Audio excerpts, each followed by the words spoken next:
This week we are departing from our series that we've been doing, the Oscars nominations. Not going back to Marvel for a while, thank God. And we are going to be discussing John Wick. This is the month of Wick, so we're going to be doing all 4 films. This week we are doing the first film, directed by Chad Stahelski, who also worked on the Matrix films and did a lot of the choreography.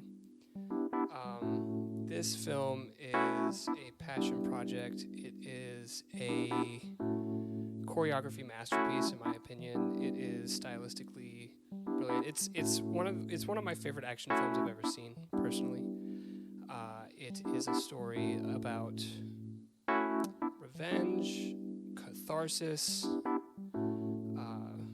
Don't fuck with John Wick's dog. You know, it's all of these things and more. It does a wonderful job of combining action elements without all the blurry, moving screen where you can't actually tell what's going on, with comedic relief. It's heartfelt in parts, and it's just I'm having a blast already, and I'm excited to talk about this film. Yes, I can see that you're very excited. I think I know your answer to this question that I have to ask you as you dance there in your chair. I had never seen this movie, so I have to ask you the question of the day, and that is, but is John Wick good? We're going to talk about that, but I think I should be asking you because this is your first time seeing it. Okay. I know the answer to this question. Then you can ask me. Ask me here. Hunter. Yes. But is John Wick good? Let's find out. I'm going to save my answer till the very end. Let's do it. But is it good podcast? Yeah.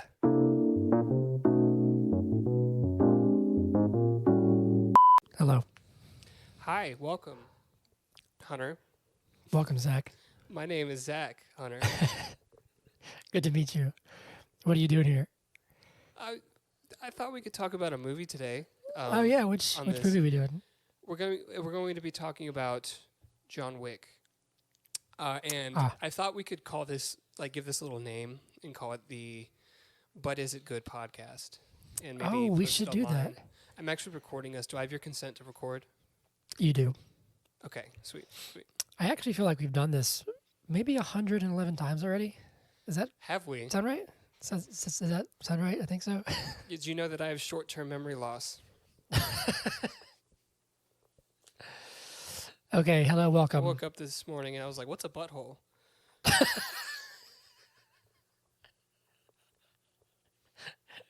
You have no idea, do you? Have you figured it out? Have you found out what Nope. what a butthole is? Nope. Oh, well, that's going to be an interesting revelation for you. Anyway, yeah, we're excited to do this, I guess, real quick. Housekeeping, like and subscribe and share and do all those things. We finished our Oscar series. Mm-hmm. That is in the past, almost. We do have I think I'm going to put out, I think I said next Sunday. Yeah, I so believe. the day of the Oscars, we yeah. are going to be putting out an episode with our predictions, or maybe our rankings of the movies, and it's a fun time every year. We do it each year. I believe this is what we call a bonus episode for those, just because we're so generous. We've had a couple of those. We have. So we're doing that next Sunday. But other than that, this month, we are getting back to our roots. For those of you who have been with us since day one, you know that we started this podcast. We would do series, franchises, Starting or with DC movies. Yes, or I think the one that actually killed that for us was probably Shrek.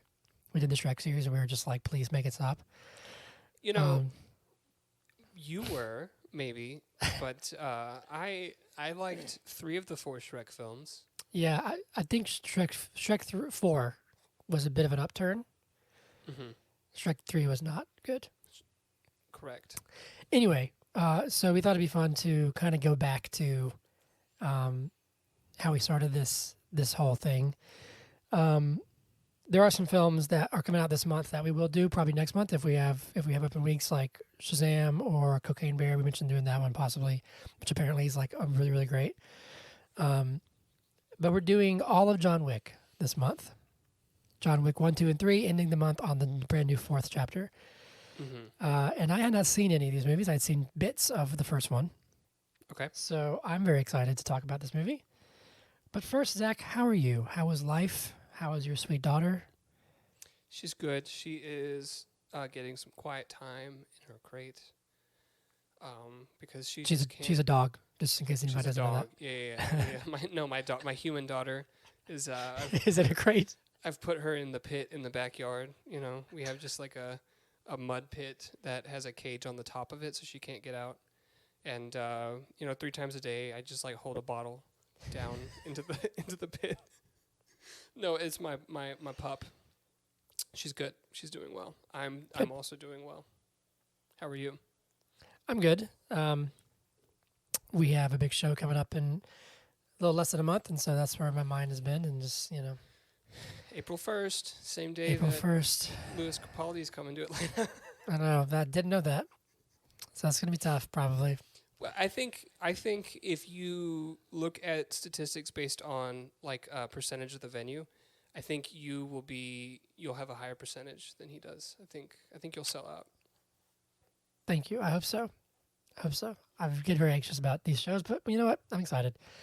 But enough of that. I'm good. We're all good. Hannah's good. Hollis is good. So let's shall we dive in, sir? Mm-hmm. I got my swim trunks on. You can't see, but I'm ready. Cool. Actually, I also have a kiddie pool right here. So whenever you're ready to dive in, I'm just also gonna jump right in. Head first. Well, you can start because you've seen this movie. You obviously love this movie. How was the rewatch for you? Oh, every time I watch this film, it's a joy. And I don't know, man. There's so many levels to it. So like, I feel like on the basest level, a lot of the, I don't want to say that we criticize fans of film, but there are a lot of people who just want action, right? They just want like action sequences and like they want things happening on screen. I feel like that fan of film would really love this. I feel like someone who really enjoys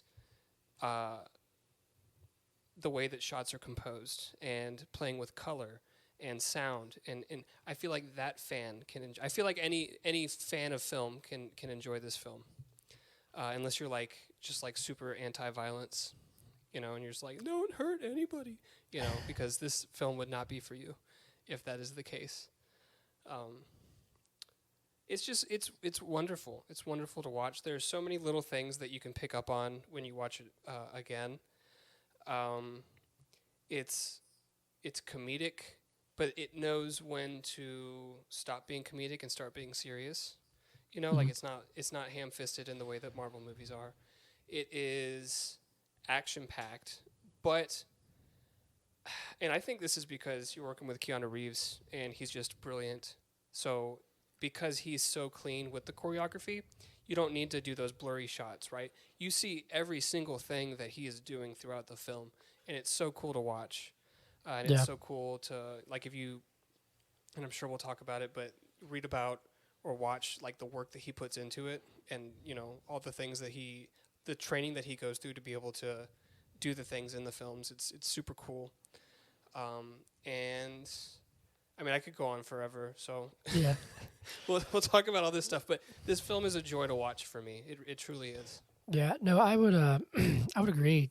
On pretty much every level, I really, really enjoyed it. I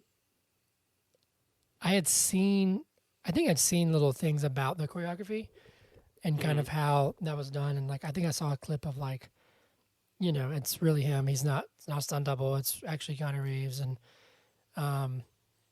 it's so well executed, but also, like you were saying, in the sense of you can see it.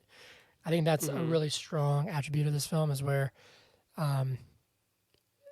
a lot of these fight sequences are like one long take, or they're long takes. Even if it's not just one long, it's a long shot. And it lets you see what he's doing and kind of the precision of it. But I think my favorite part about this movie Yes, there was some good humor. There was well-timed humor. There was a good story. It's a simple story. It doesn't need to do too much. It knows what it is. Mm-hmm. But I also really loved how, without, it still isn't bending over backwards to cater to fans to like spoon feed them stuff. Like I get annoyed when like a movie like acts like I'm an idiot. You know what I mean? And I get that sometimes you have to like explain stuff, but like this film shows you the scope of like who he is and the legend of who he is without actually being like, oh, he's this crazy guy who does all these things. I love how it just shows him doing things that in ways reveal the vastness of the world that he was in and his career. I think it's done really, really well. I really enjoyed those things. I'm not going to go into spoilers yet, but yeah, just like without saying, oh, he goes to this place that does this amongst these people and those people are there. Mm-hmm. It just shows you and lets you deduce that. And if you are a movie goer who doesn't like to do that, I'm not saying that's good or bad, just saying if you want to just watch and not have to think, you can still enjoy it and be like up to speed. Yeah. But for movie lovers who like to investigate and kind of deduce stuff, it kind of gives you that too.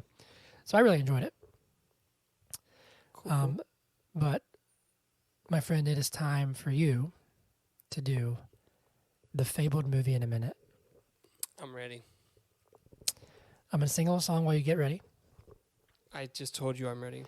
Oh, okay. Well, then, movie in a minute, yeah. There you go. That's your song. Do you have a timer and everything? Are you actually ready? Mm-hmm. Did you just type it in the internet? Is that what you were doing? Type it in the internet? You just typed it in the internet. Typed it in the internet? Yes, I'm ready. I have a timer pulled up. All right. And whenever you're ready, I'm ready. My good sir, take it away. This is John Wick movie in a minute. Okay, so John Wick.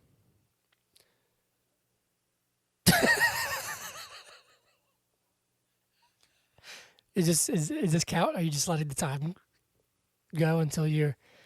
I'm going to need 10 seconds, so let's just have a moment. No, I haven't started yet. Hold on. Okay. Something popped up on my computer, and I'm taking a look at it. Just give me a second. Okay.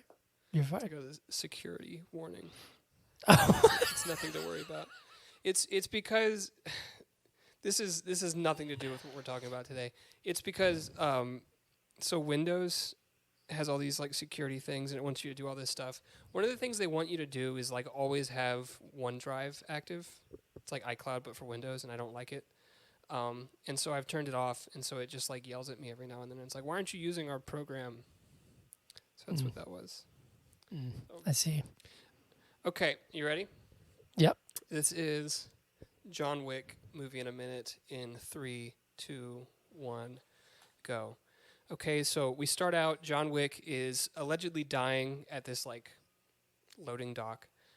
We go back in time, and we learn that he's grieving the death of his wife.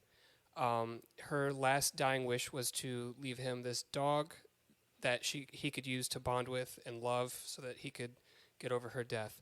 So he goes to the gas station, just living his life, and Yosef, this gangster guy, wants his car, and he says, no, it's not for sale.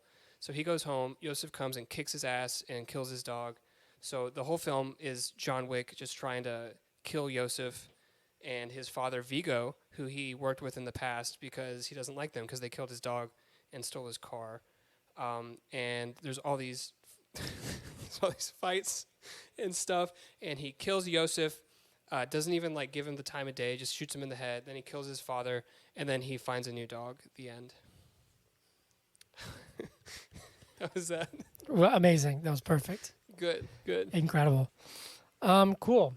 So let's dive in. You can lead this because you've seen it. Okay. This is your episode, so I'm following you, but take it away, sir. You're following me. I'm following Okay. you. So To the ends of the earth, sir. You were talking about how, like, the story building, right? Yes. The way in which it's clear that all these characters have a history with one another. Mm-hmm. I mean, let's talk about that because, there are like 20 minutes of the film where he doesn't even pick up a gun, right? You see all the trailers and everything. He's like gun. He's kicking ass. Boom, boom. But the first 20 minutes, he's not doing that.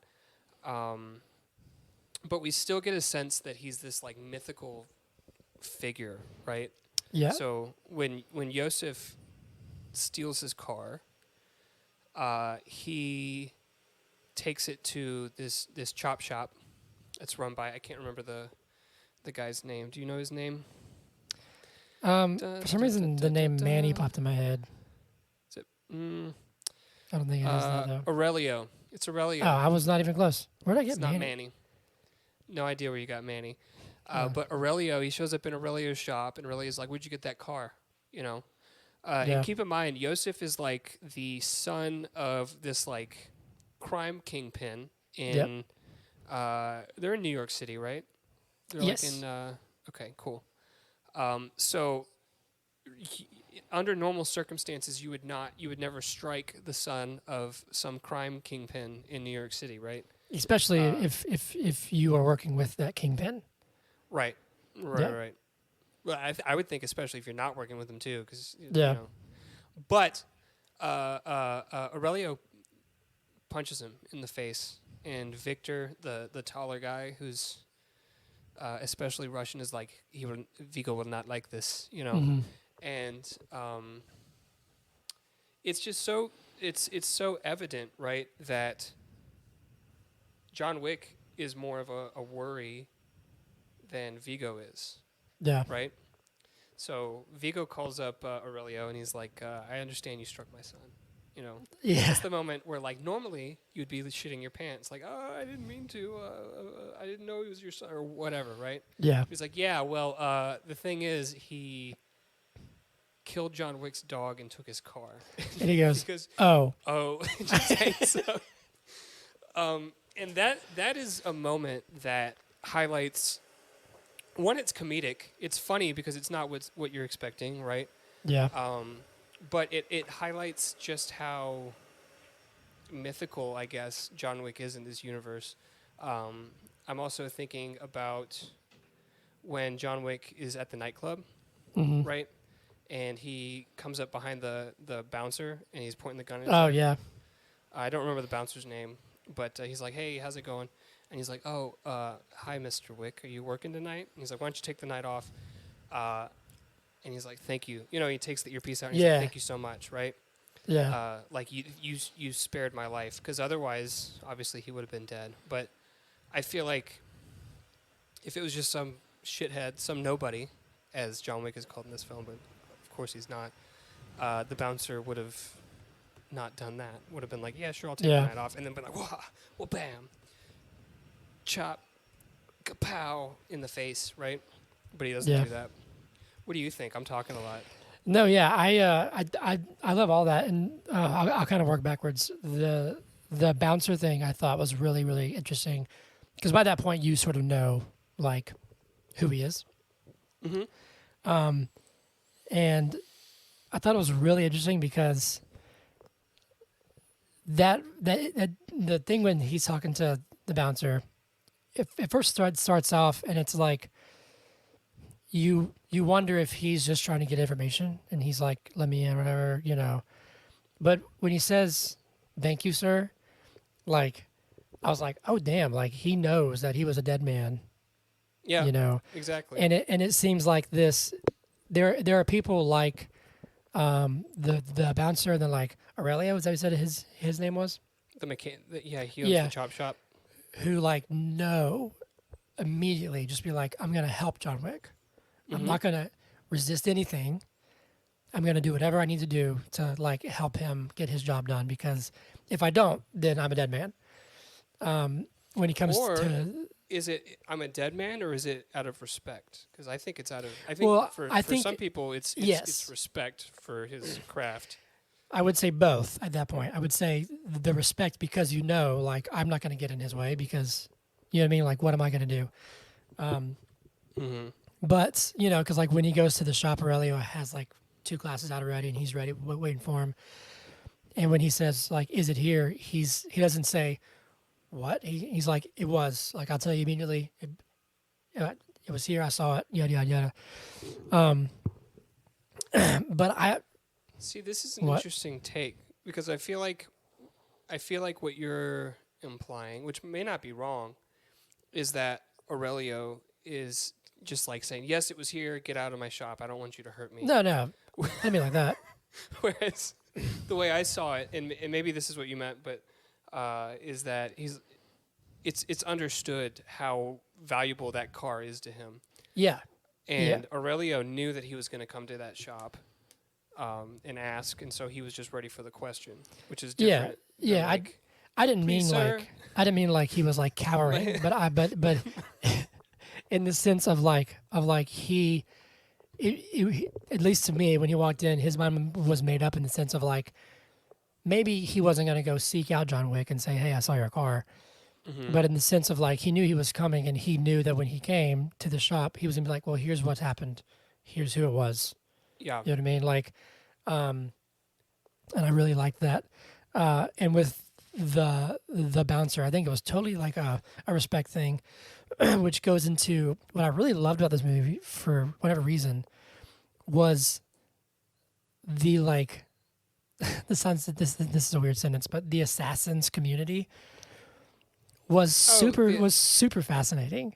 The denizens of the Continental. Like Yeah, all the, of you like got Perkins and yes, but also like there's a code, there's respect, Mhm. there's honor, there's like manners essentially, and I really loved how he goes to this hotel and they're just like, "Hey, Mr. Wick, how you doing? Like, are you working?" And and he's just talking. One of the best parts of the movie, one of the like best comic relief parts, was when he and Perkins are fighting in the hallway. Mhm. And the guy's like, "Do I know you?" And he pulls up and he's like, "Oh, hey Harry," whatever his name was, and he's like, Yeah. "Oh, hey John, how's it going? You working? Just figuring some things out. Okay, cool." On that, can we talk about at the beginning, or I guess fairly early in the movie? I wouldn't say the beginning, but when Vigo sends assassins to John Wick's house, and he's got like dead bodies all over his home, and the cop shows up. Yes. Oh, dude, 'Cause like that it's- was such a power move. Not and Yeah. and like it wasn't a You power working move, again, but John? like it's just amazing how Hey, Jimmy. and like yeah, it's fear, but also like you're right, it's totally a respect where they're just like Mm-hmm. like I'm not gonna touch this. But that's what I mean in the sense of like this isn't just a movie about a guy whose wife dies and they kill his dog, and then he goes on a rampage. Right. It's I mean, about it is. well, yes, but, But and see that's it's almost the about a brilliance man of who it. it's about a man who was in a world, Yes. got out, and then now is being pulled back in. Right. Well, yes. So, See, dude, that's the thing. That's why this movie works for so many different types of moviegoers is because Mhm. if you wanted a movie about a guy whose dog gets killed and he goes on a rampage, then you've got it.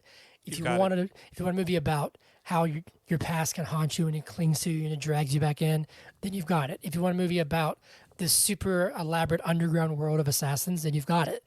yeah. But I loved how like when he called the guy to come clean up all the bodies, Mhm. like Maybe that guy's name was Manny. maybe, but it's just this unspoken like he makes this call, and at first you're like reservation for 12, and then you're like, oh, that was the call he calls, but it's And then And I- later, did you and- notice that Winston was like called about a noise complaint up to the hotel room, and he was like, "I just have an uninvited guest." And he's like, "Do you need a dinner reservation?" So Yeah. it's like it's part of the code, right? Like Yes. it's understood. and I think you might have mentioned this briefly, but it's like it's their interactions that show you there's a long-standing history between Right. these characters, and it's all about honor and respect, and like it's weird. It's such a weird like, oh, I'm just working here in business, and it's just like it's But just fascinating. It's done organically, right? Exactly, It's not, yes. It's not this like he walks in this room. He's like, "All right, what's the situation? This is Jimmy. He's a cop who blah blah blah, and this is Yes, Vigo." exactly. You know what I mean? Like it's just it happened. Like as the movie goes on, you learn and come to understand that all these characters have history with one another, Mhm. and they're all in some way connected to, like, everybody knows John Wick, even except for Yosef, I guess. Yosef was like, who the hell is this guy? Yeah. But, like, everybody else in the movie was like, you should be afraid of him. Like, you don't understand what you've gotten yourself into, right? Yeah. And then even like Marcus, Willem Dafoe's character, he has one conversation at the beginning at his wife's funeral, which lets you know something, lets you know that he knows John and he's known him for a long time. And he says, like, I'm just checking on an old friend, you know what I'm saying? And that one line is this camaraderie of, like, maybe they're not super tight, you know, they're assassins, but he has some sort of affection and care for John, which comes up later, even though he takes this bounty, you know, to, like, kill him. When the time comes, he has the shot lined up, he's laying in bed, and he shoots by his bed to wake him up, to, like, alert him to Perkins coming in. And then, you know, John, when Marcus gets killed, John shows, like, returns that unspoken affection of, like, well, now you've killed something else that I love. I don't know. I just thought it was great. Like, to me, that was the best part of this movie, was, like, this super subtle and intelligent and organic, hey, this is a massive world. Yeah. Because that's brilliant, because you can set up, and I wish Marvel and DC would take notes on this, you can say, hey, there's potential for a sequel here. Well, and that's the thing, right? Without saying, here's a sequel. Right. You know what I mean? Like, yeah, like, let me lay this buffet before you. It's like, no, we're in a world, and there's other things going on, right? And so because we're reviewing the second movie next week, that there is a lot of story left to tell, right? Like, it but at the same time, this movie does feel self-contained. Yes, it ends on a way that if there's just one, it's like, okay, like, that's I'm satisfied. But yeah, anyway. I would like to talk about, because I know I remember when we reviewed the Batman, you really liked the fact that he wasn't that good. Like, he got his butt kicked. And he like stumbled and fell, you know, in his cape and, like, blah, blah, blah. Yeah. So John Wick coming out of retirement, he also isn't perfect, right? He gets his butt kicked. Do you want to talk about that? And did it hit you the same way that it hit you with Batman? Did it? First off, the Batman is I was making a joke. Make the joke. Yeah, no, I was just saying, like, if he was wearing a cape, I would like that a lot more. It's a self-deprecating joke. I'm just kidding. I do love. What if I know that they were saying they want young actors, but what if they brought in Keanu to be Batman? I wouldn't hate it. Okay. Cool. I just wanted to. Dude, he's almost 60. Isn't that amazing? It is. He really looks incredible. So in this movie, time, he was like 50. So I think like 50, 51. At the same time, like, Keanu has eternally looked the young, same, in my opinion. But when you think about it, like, you were like, dude, he's almost 60. He was in Bill and Ted's Excellent Adventure in the 80s. That was 89 that came out. Yeah. So think about that. Oh, like, yeah. I mean, the math adds up. It does. The math is mathing. It is mathing. No, I appreciated that fact of, it's a reminder that, and I love when movies do this, and I think there's a certain actor who used to be a wrestler who maybe needs to take note of this. Nobody's perfect. I shouldn't talk about John Cena. Like yeah, that's the one. The one who has a contract that says he can't lose. Well, he just took a giant L with that movie he made last year. The Rock did. So. Oh yes. Obviously he can lose. What I'm saying, and I personally, I like The Rock, but I really enjoy when it's not just like, oh, okay, well, now you're just going to get mowed down. Like, you don't stand a chance. John Wick's just going to walk all over you. And for the most part, he does. Hold on.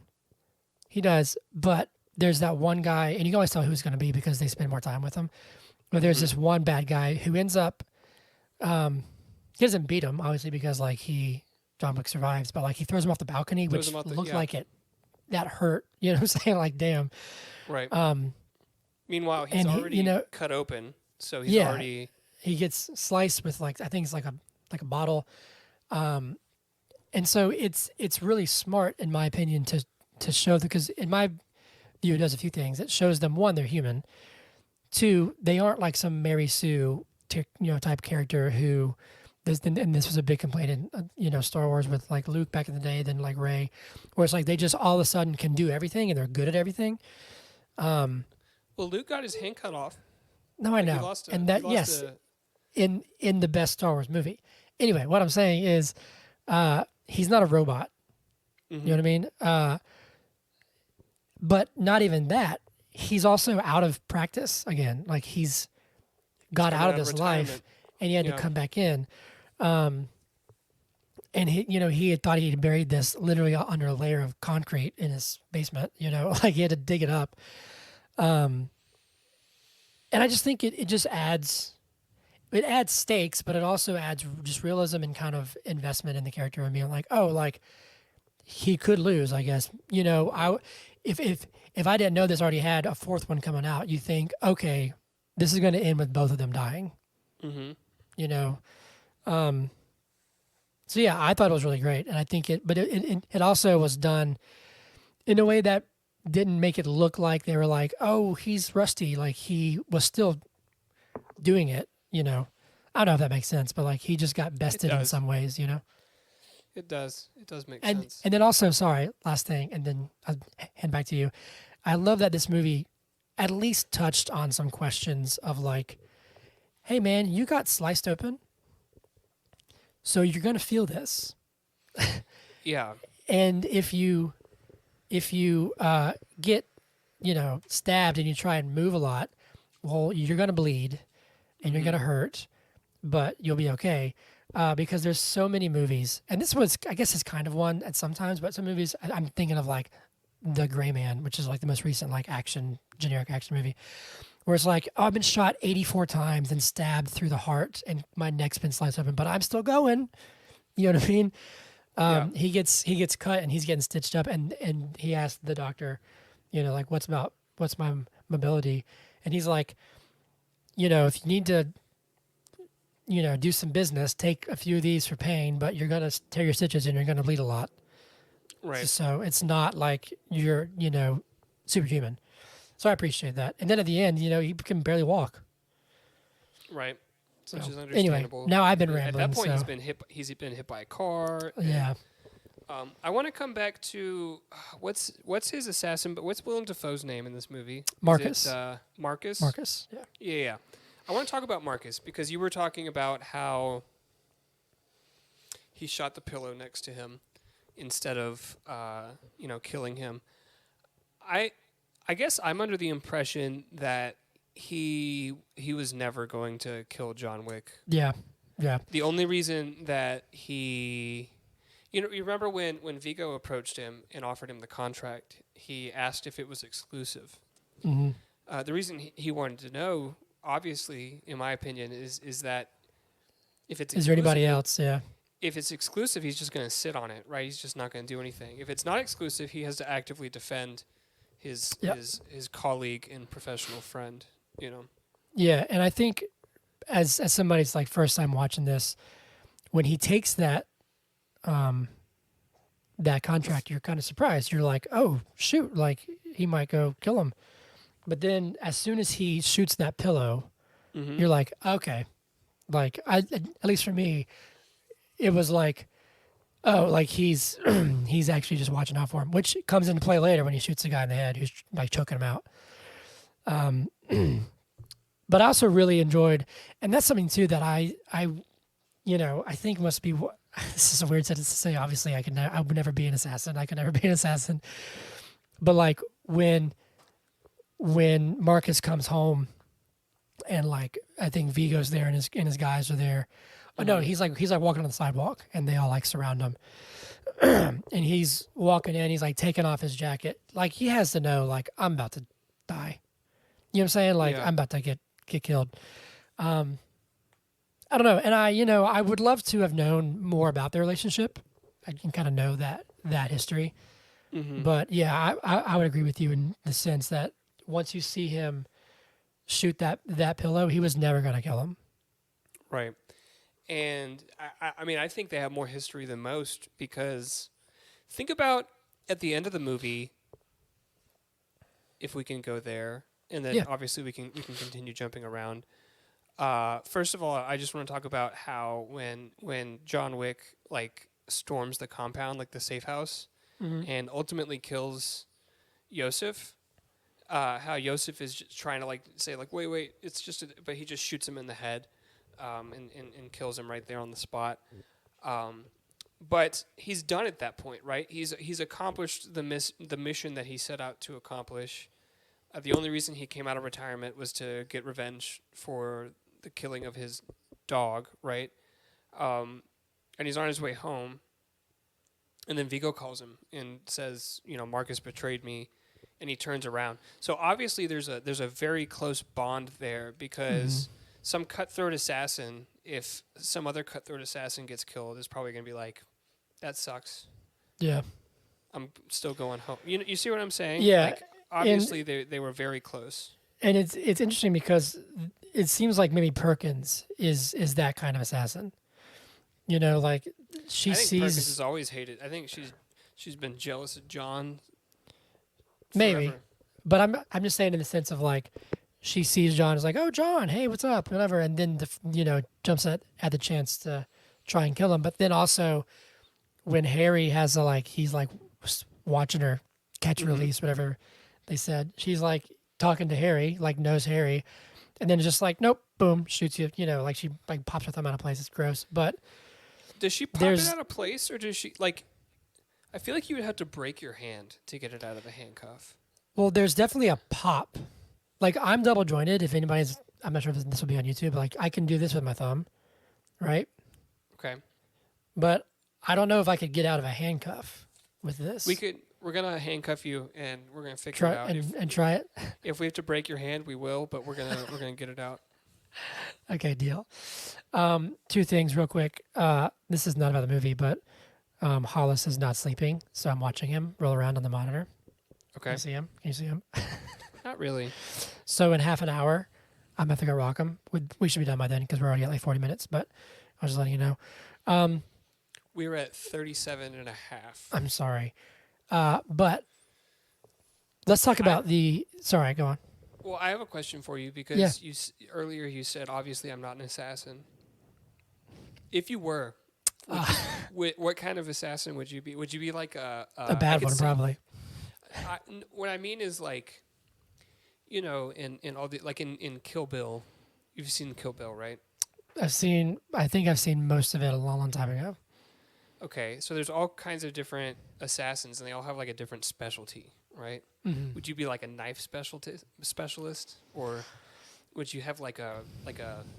I could see you like trying to mix assassin with like Zelda, and so you'd have like a bladed boomerang, and just like and cut people's heads off with it. No, well, okay, I like where you're going with this, but I have to admit, the boomerang in Legend of Zelda is one of my least favorite things.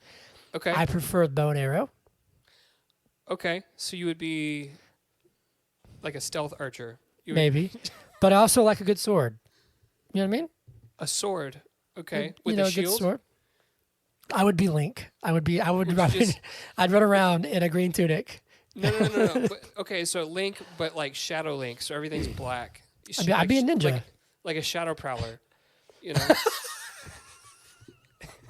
Shadow Prowler HC. No, that's Chase's. Shadow Prowler 89. Okay. I hope Chase is listening to this. Now that your razor that HC. raises right. So razor bladed boomerang, and you would throw it at him. No, I'd rather have like razor tips arrows. Okay. Or something. What about you? What kind of questions are these? These are questions that are important. If we're talking about the world, who would we be in this world? Because I'm convinced that every single person in this world is an assassin. Like everyone. Maybe, yeah. Not his wife. His wife? Well, she's his wife an assassin? Not anymore. I mean, what kind of question is that? A dumb one, I guess. I think that I would run around with just like a Ziploc bag Just put it over your head and just like hold it and be like, shh, shh, shh, shh. And that's it. That's all I would ever do. I don't have any, like nothing. I just have one Ziploc bag. I've been using it since, since the beginning of my tenure as an assassin. And that's who I am. You'd be like the guy, I forget his name, the guy from Drive where he cuts the guy's wrist and he's like, shh, that's it. It's done. It's done. It's over. No Yeah, pain. but I have a bag over their head. Yeah, and and just I like have to be able talking to take some hits because they're swinging at my face and stuff, and I'm just taking it. Like, I'm just going, shh, shh, bleeding from the nose, my eyes hanging out. Shh, shh, shh. That's a pretty strong right hook if your eyes hanging out. Yeah, I mean, Anyway, let's talk briefly about the choreography, and then we can wrap it up. It's superb. I think it's better than Magic Mike. I've never seen Magic Mike, so I can't speak on that. Magic Mike's got good choreography. It does. I'll have to add it to the list. Yeah. It's just brutal too, and it feels realistic. It feels just far-fetched enough to be like amazing. You know what I mean? Like I'm trying to think of like Shang-Chi, which we both actually liked for the most part. And I had incredible choreography, but it's meant to be a superhero. So it's like, this is some extreme, like fantastical, crazy flips and fight scenes. Amazing. This isn't that. It's more grounded. It's more like, this is somebody who's just really skilled at what they're doing and is constantly aware of their surroundings, and like they're always one step ahead. This is like what Batman should be. Like you were saying, like if he's Batman, I would believe it because there's the one thing where like he hits the guy with the car and shoots through the roof as he rolls over. Yeah, that was cool. Like it's those kind of things where he's constantly knowing, I'm taking this guy out, but there's a guy to my left that I'm gonna step and throw this guy into, and I got him. You know what I'm saying? Like that kind of stuff. But it's done in a way that still feels realistic. And does that make sense? He also, and this is like one of the biggest gripes that I have with other movies where they like shoot somebody and assume that they're dead, and then it turns out that they're not dead. I mean, think about Infinity War with the axe, and Thanos says you should have gone for the head. So John Wick shoots every single person that he kills. I think he shoots him in the head in this movie. Like, there's that big fucking guy like the roided guy that comes out of the swimming pool. He shoots him like 6 times in the chest and then shoots him in the head. You know what I mean? Like, you got to make sure, Yeah, and there was... To me, that makes it more realistic because... Yeah. That's... Well, there was one guy, I want to say it was the first big scene, like at his house. Might have been somewhere else, whatever, but where he... Talking about the guy where he's laying on the counter and he breaks his neck? Well, that was brutal. But there's a guy, I think he throws him like out the window, and then he turns around and shoots him. So there's so many movies where like you toss the guy out the window and they just like lay there and you're like, all right, he's down. And it's like, no, he's down for like a little bit. Maybe he's going to get back up. But he throws him out the window. He's broken arm, whatever. And he's still like pop, making sure that he's down. That's the thing, that this movie's so much smarter than you think it is. It's not just some action flick. Right. But yeah, no, I thought it was great. I had to say the poor Allstate guy had a gruesome death. I did not expect that. Where the Allstate guy was stupid, man. You didn't like him? He gets the pistol and he shoots and he's like, ha ha, and he's just looking at it. He's probably got like 8 more shots in there and he's just standing there, Well, no, yeah, like he was dumb in the sense that it's obvious that he was not well versed with a gun. But what he gets like knocked out, or I think whatever, he's like laying down on the ground, and then Vigo hits John Wick's car, and the guy's just being like pushed by the car on the ground. You see that? You remember that? Yeah. Ugh. Anyway. Yeah. It was great, man. I thought it was fantastic. It was good. There's one shot that is near the beginning of the film where his dog is dead, and I guess it's after he goes to talk to Aurelio. But he comes home, and there's this shot of, it's like after he's cleaned up all the blood and everything, right? There's this shot of his dresser, and you see his wife's necklace, his puppy that he had for like a day and a half collar. He and like then lays his collar. The gun, and he grabs the gun and picks it up, and it's like, you know, I don't. It's like the three most important things in his life, right? His wife, his dog, and killing people. I actually made a point of that we were laying in bed. I think Hannah had actually seen this movie before, but I made a point. I was like, he laid his collar next to his wife's bracelet, and I was like, his two loves, you know. Yeah.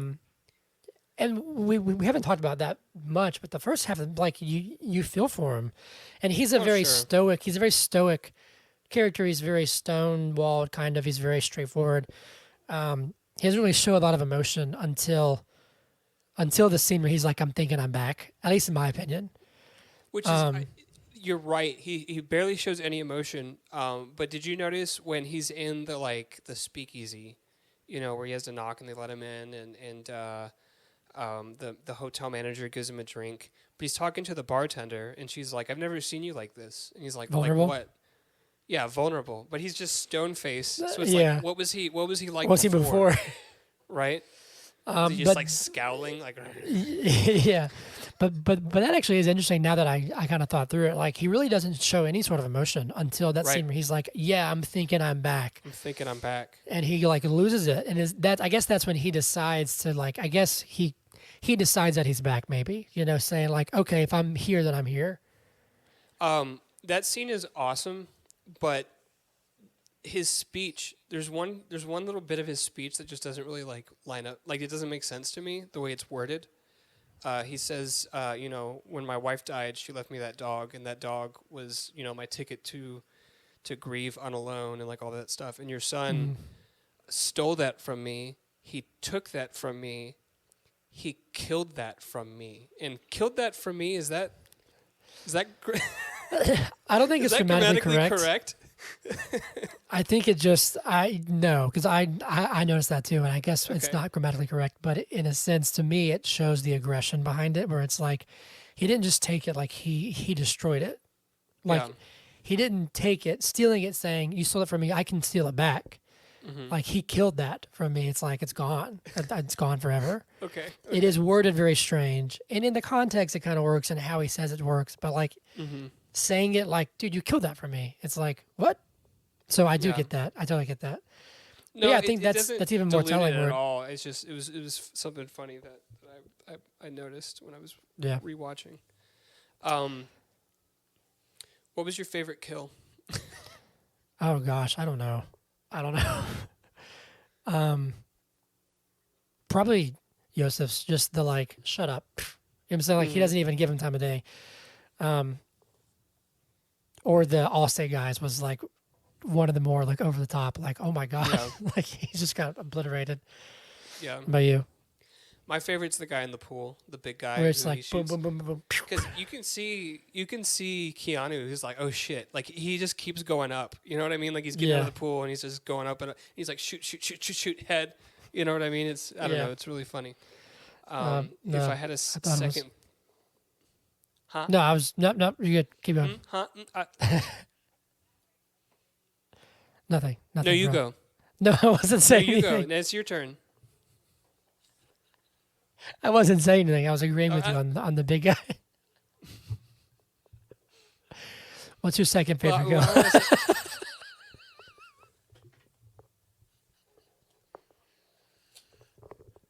I hate you. What'd I do? Do you have anything else to add? I mean, probably. I'm trying to limit myself because I've seen all three of the films that are currently out, and so I don't really want to bring anything in that you haven't seen yet. But I'm excited to talk about the second film next week. Oh, there is something I wanted to talk about. This is related to the film. So I mentioned in the intro that Chad Stahelski, and I want to say give me a second. I don't want to be wrong. Give me a second. I don't know why. I'm giving you a second. I don't know what else to say, so I'm giving you a second. What are you looking for? Can you just talk through it? Talk through it. Yeah. So Chad Stahelski was a stunt double for John Wick in the Matrix franchise. And he later served as like a coordinator, like a stunt coordinator for the films. Mm-hmm. He worked with somebody, and they both worked together on the John Wick films, but only Chad Stahelski's listed on Wikipedia for some reason. So I wonder what sort of politics are going on, because I definitely read about it, I've heard about it, I've watched videos about it, but I can't find the other guy's name, and I apologize to the other guy. But Chad Stahelski, just to give you some interesting context, he was also a double for Brandon Lee. Do you know who Brandon Lee is? I know the name. So he was a stunt double for Brandon Lee on The Crow. And that's Bruce Lee's son, right? Yeah, and Brandon Lee was shot on set and died later during surgery, which is crazy to like. So he was Brandon Lee's stunt double. He was Keanu Reeves' stunt double, and now he's directing these films. He's worked as a coordinator, and it's super cool to hear stories like that. Isn't it? I'm not going anywhere with this, am I? But no, I think, but like he also did. Somebody from John Wick did Birds of Prey too, and those fight scenes and that choreography. Who was it? I don't know the name, but it was somebody. It was like brought in after the fact to like amp up the fight choreography, and for good reason. I mean, it's some of the best of the best. But yeah, shall we wrap it up on John Wick? Yeah, I'll go get the saran wrap. All right. Do I ask you, or do you have to ask me? I'm going to ask you because this is your first time watching the film. But Hunter, is John Wick good? It was very, very good. It's excellent. Yes. Okay. I keep leaning this way, and I'm not in the shot. I'm sorry. Unbelievable. I'm assuming we're not going to be using the video. Probably not. Not at least this far in the episode. Anyway, it's time for Every Movie Sucks. Not this one. Real quick. I've got like 15 minutes, so let's do this, sir. Okay. Every movie sucks. Somebody hates the movie you love. Yeah. It's true. You know it's true. Okay. This just says LOL. Sucks. Hold on. It just said LOL. This is from Kara, half star. Took me 3 days and 4 attempts to finish it, and I only did because Keanu Reeves looks hot in a suit with his hair slicked back. Awful film. Okay. This is, Joe K28, half star. Genuinely unwatchable. I am offended. Christopher Nolan simp says Keanu Reeves. And that's it. It's a half star review that just says Keanu Reeves. Keanu Reeves. This is Chris Evan Leves. They killed the puppy, so I stopped watching. Natalie, did you read Natalie Finch's review? No. Okay. I thought you said Natalie before. Natalie Finch says, a movie where the only hero is a dog and the dog dies. Here's one more. Half star. Horrible. Worst movie ever. Stop watching when they killed the puppy. And then Zomer says, I prefer better movies. This is just like they don't, because the dog was killed. They were just like, awful movie. Well, to be fair, there have been films where I've gone in and said, okay, if that animal gets hurt, I'm done. I'm out. They said that, and they're sticking to their guns. They're not being flaky. Zomer says, I prefer better movies. Well, this is one of those movies. Wait, actually, hold on, real quick, and then because I'm pretty much done with this. Let me see. I'm gonna look him up. What's his top movies? Let's see, Zomer. What do you like, Zomer? Miller's Crossing, Doctor Strangelove, Coco. That's a good movie. I like Coco. He gave The Green Mile 5 stars. Okay, that's good. That's good. Okay, you know, fine. Fine. Whatever. You can have good taste and have one bad take. That's fair. News? Time for news? It's time for the news. It's time News, to talk news. about the news. News, shindigs, news. All right, I'll be quick. A lot of comic book movie news because I know that you love it. Here we go. The rumor is that John Krasinski, the fans have won, apparently, and apparently the rumor is that John Krasinski is going to be Reed Richards of the MCU. But he's dead. Oh, it's a multiverse. Everybody can come back to life. Rumor is that Ben Affleck, we've already mentioned this, but now it's picking up steam, that he's going to direct the DCU's Batman, The Brave and the Bold. The Penguin has begun filming, which apparently Pattinson will appear as Batman in it. Mm-hmm. Jeff Loveness, who wrote Quantumania, has defended MODOK against fans' criticism, saying that the fans are wrong and that he refuses to take MODOK seriously. He's a big, stupid head. Those are his words. Deadpool 2's Jack Casey was cast as Hellboy in the new reboot. Apparently, David Ayer, this is still going on, has talked to James Gunn about the Ayer cut, and he tells his fans to have patience, that good things are coming, wink face. So there's that. Clancy Brown has been cast as Salvatore Maroni in The Penguin. Creed 3 has debuted at an 87% certified fresh. Joker 2 has some set pictures that have been leaked. There's 3 Jokers. Who knows what it is? Could be hallucinations. Could be 3 Jokers. Who knows? Keanu Reeves has apparently talked with James Gunn about Constantine 2. And then 2 to end on it that are kind of funny to me. The Rock has won Favorite Actor or Best Actor or something like that at the Kids' Choice Awards for Black Adam. And one that made me laugh is Steven Spielberg thinks that the U.S. government is hiding information on UFOs. I thought that was funny. Well, there's a lot to process there. I want to talk about The Rock first. I guess we can just talk about The Rock. We don't have to talk about anything else. But have kids seen Black Adam? Or are they just like, oh, it's The Rock, yeah? I don't know. Because I feel like as a child, I would have hated that movie. Well, as a kid, I really liked Batman and Robin. And then I watched it when I was like 20. I was like, this is awful. When I watched Batman and Robin as a kid, I recognized this is ridiculous and it's extremely campy, but I like it. Yeah. There's no redeeming quality. Okay, anyways, that's interesting. It's interesting. The kids are wrong. What did Michael Jordan say? Didn't he say like, have you seen that? The black and white picture of Michael Jordan that just says, fuck them kids. No, I haven't. All right, give us a brave minute real quick before I have to go. So Ozzy Albies was on the field for the first time in a long time since his injury, and he looked good.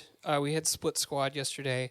Matt Olson, my cousin, is 6 of 8 with 2 home runs in spring training so far. That's pretty good. So that's pretty good. Yeah, when you're hitting 750, that's pretty good. And the pitch clock looks like it is going to be it just looks like it's going to be a disaster. Like it doesn't feel competitive if you have batters up and there's like 2 or 3 people on base and you just call a fucking strike because they weren't looking at the pitcher. Yeah. You know, it doesn't seem like, make it where the pitcher can just throw the ball in there. If dude's turned around, not in the box, whatever. That's his fault. Yeah. You know, it's his fault. But don't make it to where you just called the strike without a pitch being thrown. That's ridiculous. Like, does the pitcher get a strikeout? Yeah, They didn't throw a strike. You see what I'm saying? Like, it's just... Yes. I don't know. Yeah, we're on the same I page. don't like that. I don't mind the bases being bigger. We've already seen the runner on second in extra innings. That seems like it'll be fine. The banning of the shift, they're already starting to find a way around that. It's a big risk, but do you know about the shift rule? Do you have time to talk about the shift rule for like 30 if you're seconds? quick. Yeah, so the shift rule is all of the infielders have to be on the dirt. None of them can be touching grass. And 2 people have to be to the left of second base, 2 people have to be to the right of second base, and they have to be assigned to those sides. So, like, you can't bring over your third baseman. You know, like what we did with Austin Riley a lot last year, where we would swing him around. Can't do that. But there's no restrictions on the outfield. So what people are doing is they can just come in. They're taking the left fielder and putting him in between first and second. So left field is completely open. Yeah. There's That's a big risk, but there you go. So they're just evolving, and I don't mind that either. But the pitch clock, I am not a fan of the way it's implemented. I don't think it's gonna. Can they change these rules mid-season? I'm not sure. I doubt it. Cool. All right. Well, that's all I have. That's the bravest thing I've done all week. There it is. Blah blah blah. You can catch us on. Wait, whiskey shots. Just cheers me. Cheers. Dink. To whiskey.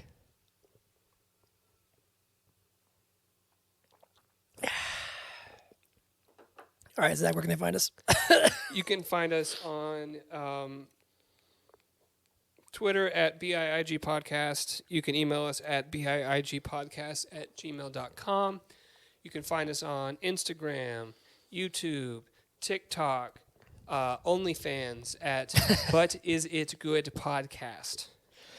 You can find me at Hunter Callahan Music. Find Zach at Zach2, the number, the THA future.31.